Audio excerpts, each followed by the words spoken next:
rekan-rekan di mana saja berada, selamat datang di channel ini.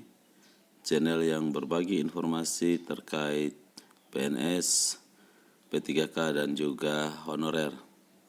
Pada video kali ini admin ingin berbagi informasi terkait honorer yang mana honorer merasa kecewa dengan isi surat daripada Menpan RB. Nah, seperti yang dilansir dari jpnn.com bahwa isi surat Menpan RB Aswar Anas yang bikin honorer kecewa berat atau PHP.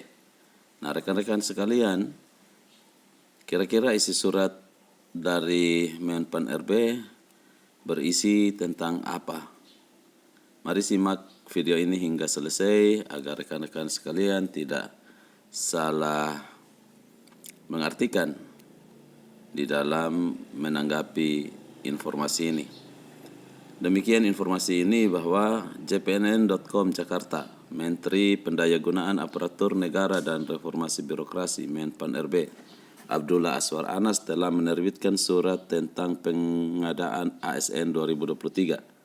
Namun jika ditelaah lebih dalam, surat Menpan RB nomor B-521-M.01.00/2023 tertanggal 14 Maret itu membatasi peluang honorer menjadi ASN baik PNS maupun P3K.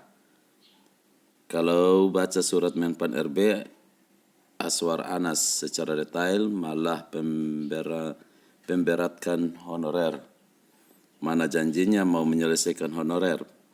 PHK, kritik Dewan Pembina Forum Honorer K2 Tenaga Administrasi Indonesia Nurbaiti kepada jpnn.com Kamis 16 Maret.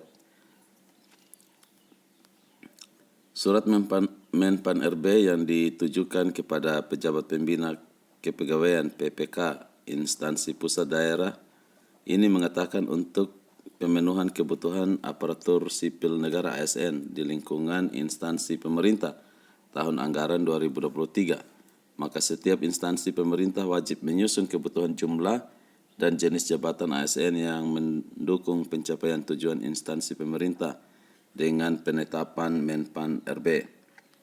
Hal tersebut sebagaimana diatur dalam Regulasi Undang-Undang Nomor 5 Tahun 2014, Peraturan Pemerintah Nomor 2 Tahun 2017, Jonto Peraturan Pemerintah Nomor 17 Tahun 2022 tentang manajemen PNS dan Peraturan Pemerintah Nomor 49 Tahun 2018 tentang manajemen pegawai pemerintah dengan perjanjian kerja.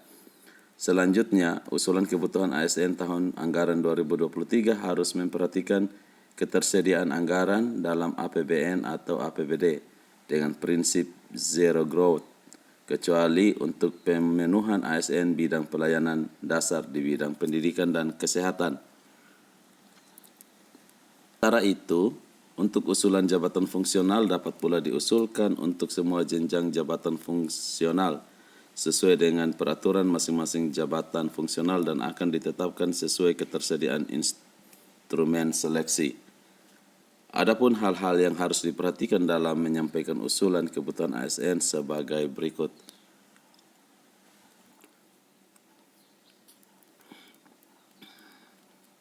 Yang pertama, instansi pusat.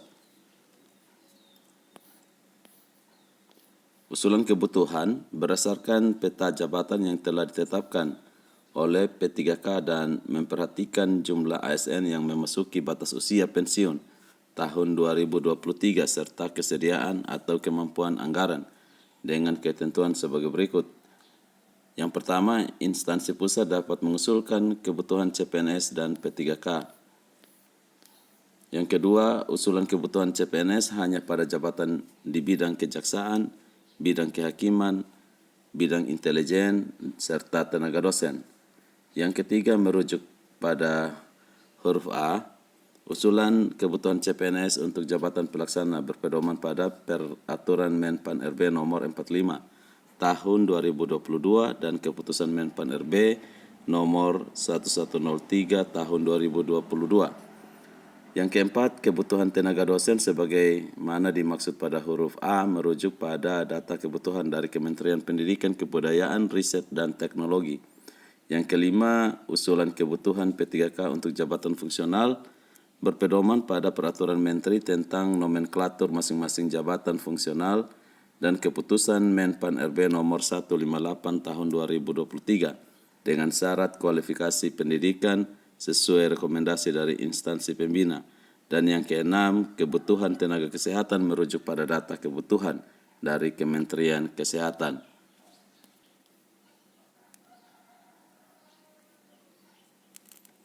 Yang kedua, instansi daerah. Usulan kebutuhan berdasarkan peta jabatan yang telah ditetapkan oleh PPK dan memperhatikan jumlah ASN yang memasuki batas usia pensiun tahun 2023. Kondisi geografis daerah, rasio jumlah penduduk dengan ASN, rasio alokasi anggaran belanja pegawai, serta kesediaan atau kemampuan anggaran dengan ketentuan sebagai berikut. A. Usulan kebutuhan P3K diprioritaskan untuk memenuhi kebutuhan pegawai di bidang pelayanan dasar pendidikan dan kesehatan pada satuan atau unit kerja di daerah terpencil, tertinggal, dan terluar. Usulan kebutuhan P3K diutamakan bagi satuan atau unit kerja yang dalam pengadaan ASN tahun 2022 tidak mendapat alokasi tambahan pegawai baru. B. Usulan kebutuhan P3K untuk jabatan fungsional berpedoman pada peraturan Menteri tentang nomenklatur masing-masing jabatan fungsional dan keputusan Menpan RB nomor 158 tahun 2023 dengan syarat kualifikasi pendidikan sesuai rekomendasi dari instansi pembina. C. Kebutuhan tenaga guru merujuk pada data kebutuhan dari Kementerian Pendidikan, Kebudayaan, Riset, dan Teknologi. Dan D. Kebutuhan tenaga kesehatan merujuk pada data kebutuhan dari Kementerian Kesehatan. Yang ketiga, instansi pemerintah mengusulkan kebutuhan ASN yang memuat data terkait struktur organisasi, analisis beban kerja, existing pegawai, jumlah usulan kebutuhan ASN, dan masa hubungan perjanjian kerja P3K melalui aplikasi e-formasi mulai tanggal 20 Maret 2023 sampai dengan 30 April 2023.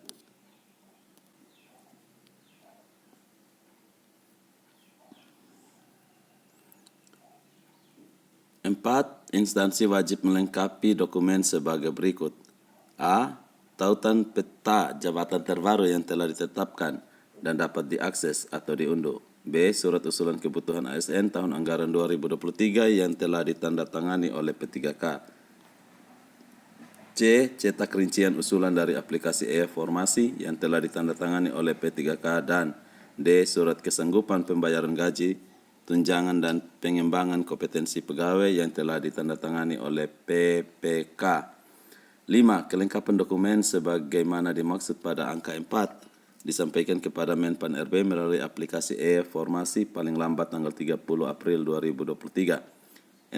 Petunjuk teknis mengenai tata cara pengusulan kebutuhan ASN tahun anggaran 2023 dapat diakses melalui aplikasi e-formasi pada periode pengusulan sebagaimana dimaksud pada angka 3. Dalam hal instansi tidak menyampaikan usulan sampai dengan waktu yang ditentukan, kami menyatakan tidak melaksanakan pengadaan ASN tahun anggaran 2023, pungkasnya. Jadi, rekan-rekan sekalian, itulah informasi yang dapat admin bagikan. Semoga dengan isi surat yang admin bagikan pada kesempatan kali ini bisa membuat admin memahami dan juga tidak salah menanggapinya. Terima kasih, dan untuk rekan-rekan yang baru menemukan channel ini, jangan lupa subscribe dan juga nyalakan loncengnya. Terima kasih, selamat sore.